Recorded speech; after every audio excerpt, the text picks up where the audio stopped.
ዘነቱ አርሰናል ዘነቱ በቀጭኑ ፈትል ተሽከርክረው መጡ ዘለቁ ዘለቁ መክፈኞች ዘለቁ በላይ የመጡ በታች ሲጠቆቁ በሰማይ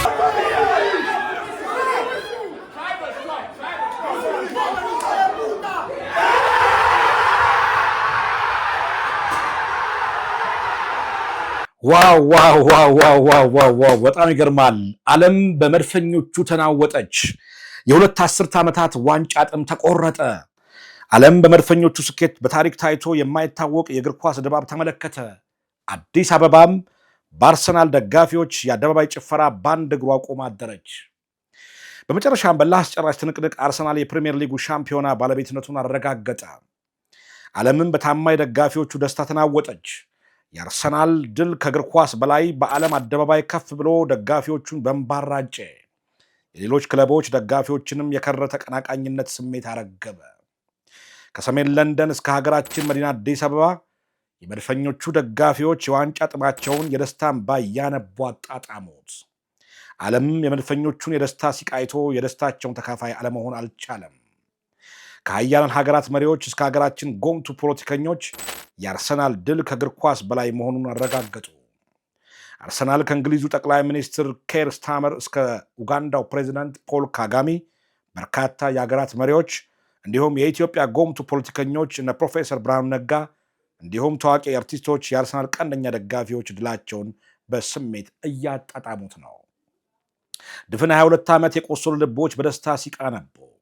ከራሱ ከአርሰናል ተጫዋችነት ወደ አሰልጣኝነት የተሸጋገረው ሚካኤል አርቴታ ትረስት ዘ ፕሮሰስ ወይም ሂደቱን እመኑ ውጤቱን ዓለምን አስደመመ። ጤና ይስጥልን ውድ የመሴ ቱዴይ ቤተሰቦች፣ ዛሬ የአርሰናል የፕሪሚየር ሊግ ዋንጫ ድል ድባብ ከሰሜን ለንደን እስከ አዲስ አበባ ምን እንደሚመስል እናስቃኛችሁ ወደናል። ሌሊቱን አዲስ አበባ በአንድ እግሯ ያቆሟት ደጋፊዎች ያለውን ሁኔታ እናስመለክታቸዋለን። ቀንደኛ የመድፈኞቹ ደጋፊዎች በእንባ የታጀበ ስሜት የተቀናቃኞቻቸውን ጨምሮ የብዙዎችን ቀልብ ገዝቷል። በደስታ ሲቃ እምባ የታጀቡ ቪዲዮዎችን እናስመለክታቸዋለን። አለፈልን አለፈልን። ይህን ቡድን ስንደግፍ ስንትና ስንት ዓመት ስንት ደጋፊ ያለቀሰ ስንት ደጋፊ ነው። እኔ ኩኒያ ብሩኖ ሉክሾ ኩኒያ ደስታ ምን አለ? ካሁን በኋላ አስተዳደርህ እኔ ነኝ። ኦኬ አስተዳደርላቱ ምን ተሰማ? ይሄ ደም ነው የተጠበቅነው፣ የደም ጠብታ ነው። ይሄ በቀላሉ የሚመጣ አይደለም። በጣም ደስ ብሎናል። አርሰናል ምን ይላል? አርሰናል ይችላል።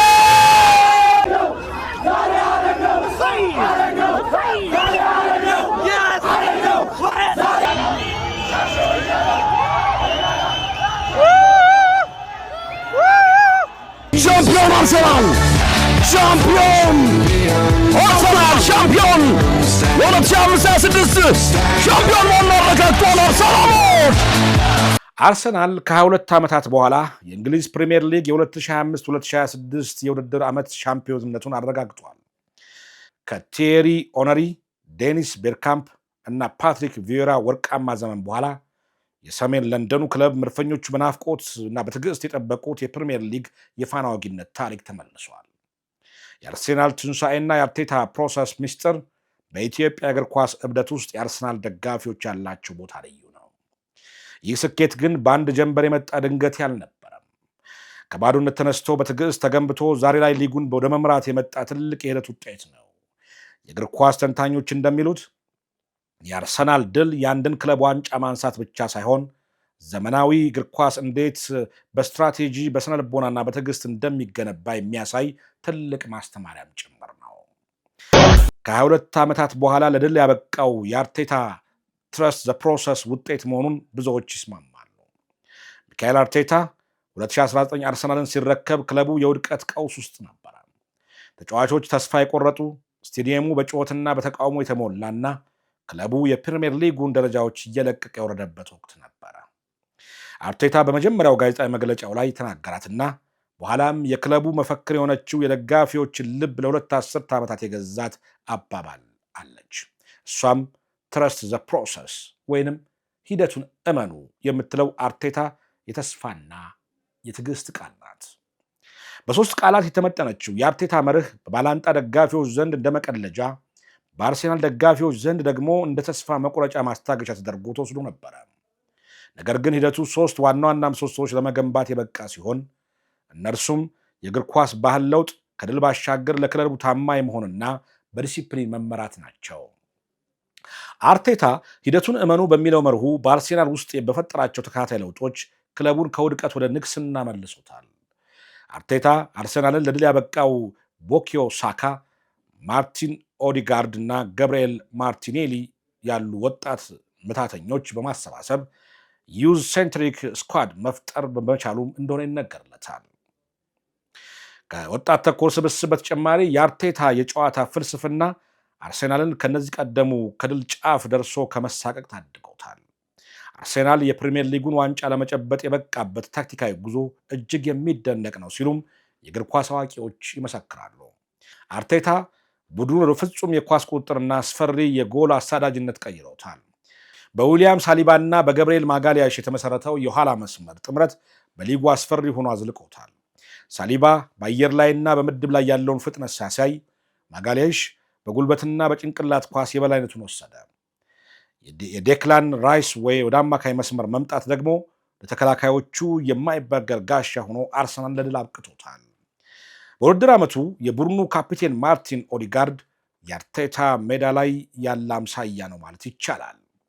ጨዋታውን የማረጋጋት የመስመር ተጫዋቾች ወይም ሳካና ማርቲያሊን የጎል ቀለብ በማቀበል እና ራሱን ወሳኝ ጎሎችን በማስቆጠር ብቃቱ አርሴናልን በመሃል ሜዳ የበላይ አድርገውታል።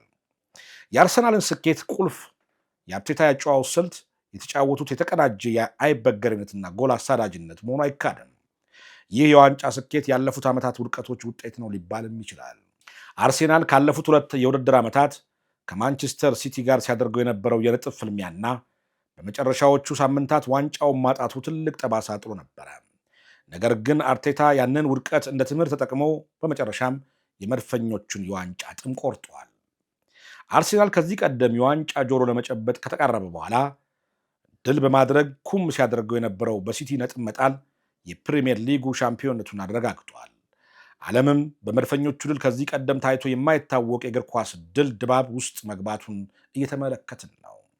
የአርሰናል ድል በሀገራችን የእግር ኳስ ደጋፊዎች ዘንድ የፈጠረው ፈንጠዝያ ሰሜን ለንደን ላይ ከታየው መሬት አንቀጥቅጥ ክስተት ጋር የሚስተካከል ነው ማለት ይቻላል።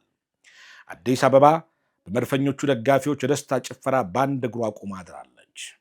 የአርሴናል ደጋፊዎች ጽናት ደስታቸውን በእንባ ሲቃ የተሞላ አድርገውታል። የሀገራችን አርሴናል ቀንደኛ ደጋፊዎችም ይህንኑ ደስታቸውን በእንባ ብቻ ሳይሆን በሌሊት ተጠራርተው አደባባይ ወጥተው አጣጥመውታል። የአዲስ አበባው የአርሴናል ደጋፊዎች ትዕይንት በዓለም አቀፍ ደረጃ መነጋገሪያ ሆነዋል። ዓለም እየተቀባበለው የሚገኘውን የአዲስ አበባ ድባብና የቀንደኛ ደጋፊዎቹን ስሜት ተከታተል እንመለስ። አለፈልን። ይህን ቡድን ስንደግፍ ስንትና ስንት ዓመት ስንት ደጋፊ አለቀሰ። ስንት ደጋፊ እኔ የመደገፍ የመጀመርኩበት ዓመት ላይ ልቤ ተሰበረ። ቻምፒየንስ ሊግ ፋይናል ደርሰን ልቤ ተሰበረ፣ አለቀስኩኝ። ከዛ በኋላ ግን በፍጹም እጅ አልሰጥም ብዬ ልቤ እያረረ እየተቃጠልኩ መጥቼ ስስቅ ሌላውን ሳጽናና፣ አሁን ግን አልቻልኩም።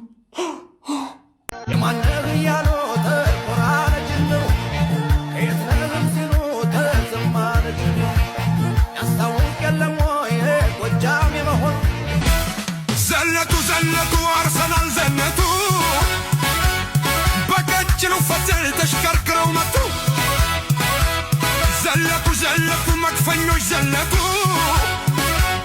በላይ እየመጡ በታች ሲጠቀፉ ሰመን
ውድ የመሴት ወደ ቤተሰቦች የመድፈኞቹን በእንባ የታጀበ የልል ስሜት ከብዙ በጥቂቱ ተመልክተን ተመልሰናል። የአርቴታ ሂደቱን እመኑ መርህ ከአርሴናል ድል ባሻገር ለዓለምም ይሁን ለሀገራችን እግር ኳስ የታሪክ ጥፋት የሚፈጥር መሆኑን እየተነገረለት ነው። አርቴታ ስኬት ማለት ከውድቀት ውስጥ ጉልበትህን ሳታጣ መጓዝ መቻል ነው የሚለው ፍልስፍና የተከተለ መሆኑን አስመስክሯል። የአርቴታ ስኬት ለኢትዮጵያ እግር ኳስ አፍቃሪያንና ለሀገራችን እግር ኳስ ትልቅ ትምህርት ሊሰጥ የሚችል መሆኑን ብዙዎች እየገለጹ ነው። አርቴታ በ2020ና 21 የውድድር ዘመን ቡድኑ 8ኛ ደረጃ ላይ ይዞ ሲያጠናቅቅ ብዙዎች እንዲባረር ጠይቀው ነበረ። የቦርዱ መረጋጋትና የሂደቱ ማመን ግን ዛሬ ትልቁን ክብር አመጥቷል። የአርቴታ ትረስት ዘ ፕሮሰስ ፍልስፍና ከመድፈኞቹ ድል በላይ የእግር ኳስ መርህን ሆኖ የመዝለቅ እድሉ ሰፊ መሆኑ እየተነገረ ነው። መድፈኞቹ አሁን የእንግሊዝ ፕሪምየር ሊግ ሻምፒዮን አሸናፊዎች ብቻ አይደሉም። ከፊት ለፊታቸው ሁለተኛውን የአውሮፓ ሻምፒዮና ሊግ ዋንጫ ለማንሳት በጉጉት እየጠበቁ ነው። የኢትዮጵያ አርሰናል ደጋፊዎች እንኳን ደስ ያላችሁ። ትዕግስታችሁና ለሂደቱ የነበራችሁ እምነት ዋጋ አግኝቷል። ይህ ዋንጫ የትዕግስት የስትራቴጂና የጠንካራ ስራ የመጨረሻ ውጤት ነው። ጤና ይስጥልን። ይህ መሴ ቱዴይ ነው። ሁላችሁም የአርሰናል ደጋፊዎች እንኳን ደስ ያላችሁ። ይህ መሴ ቱዴይ ነው። መሴ ቱዴይን ላይክ፣ ሰብስክራይብ፣ ሼር በማድረግ ቤተሰቦቻችን እንድትሆኑ በአክብሮት እንጠይቃለን። ሰላማችሁ ይብዛ።